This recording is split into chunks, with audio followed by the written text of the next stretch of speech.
Hi, I'm Bray. I'm from Cornwall and I'm an adventurer.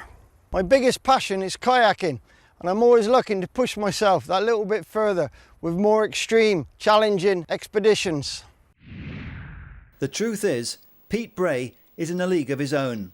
The world's bravest kayak adventurer. A real-life superhero, constantly striving to set new records. It's a very, very interesting story. The most interesting thing is probably why on earth he chooses to do these crazy things. He's had 7 major expeditions. Furthermore, he actually achieves them, and that's very unusual. It's really a case of mind over matter. The paddle around Great Britain, when we put it to everybody, they said you can't do it. You need to do all this training, you need to do this, you need to do that.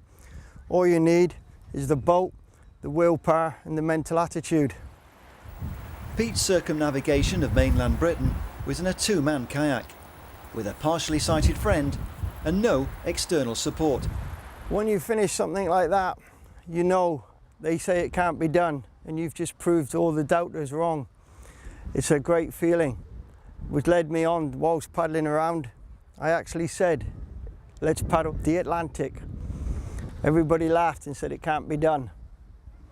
So I went and did it. In 2001, I became the first guy ever to kayak solo unsupported from Newfoundland to Southern Ireland, which is crossing the North Atlantic, the famous Grand Banks, the Flemish Cap, which is in the film The Perfect Storm. It was a death-defying feat, many regarded as mission impossible. I was at sea for 76 days, totally on my own. What's more, the previous year Pete almost died when his first attempt was ended by mechanical failure. He spent 32 hours capsized in the freezing ocean. 12 months later, it was nothing short of miraculous when he finally completed his epic 76-day voyage. 74 of those days were in fog. I didn't know which way I was going except by my little compass. My GPS blew up after 2 days. A lot of the electrics started to pack up. They've never been tested in those extreme conditions. And eventually, after 76 days, I landed in Donegal Bay in Southern Ireland. 3 stone lighter and a world record breaker. What's really good is he's so passionate about what he's doing. He's really inspirational, and what's key is he's already achieved a great deal, but the next expedition is going to be fascinating for anybody who comes on board. When Pete conquers his next challenge, he'll become the first man in history to complete a unique round-the-world crusade, finances permitting. This next challenge is a culmination of 10 years joining the land masses of the Northern Hemisphere. All I need to do is paddle from Russia to Alaska, and that would be great if I could get a sponsor to do it. A decade and more of unbelievable conquests has taken Pete to the brink of financial ruin. But Pete is determined to raise the cash he needs to achieve his place in history. Even so, he won't take any shortcuts. He's not going to take sponsorship from anybody. It has to be related to him, which is one of the reasons why we're here in Plymouth. This is where he grew up, and there are lots and lots of people connected to Plymouth who we're going to be in touch with. The part of Russia I'm going to, which is the east coast, is not that well known. And where I come in Alaska, again, it's out in the wild. Although it's only a 60-mile crossing, which a lot of people don't realise, but from the start to the finish, I have to paddle over 260 miles because where I land in Russia, I'm not allowed to leave from, so I have to go up the coast by 200 miles to another port. There I can leave and then do the 60-mile crossing. And what's great is that he's met up with people already in Alaska, and they're very, very positive about the expedition, and they're going to give it all the backing that they can. So that's a really good start for any sponsor coming on board. And Pete has always been excellent value for previous sponsors.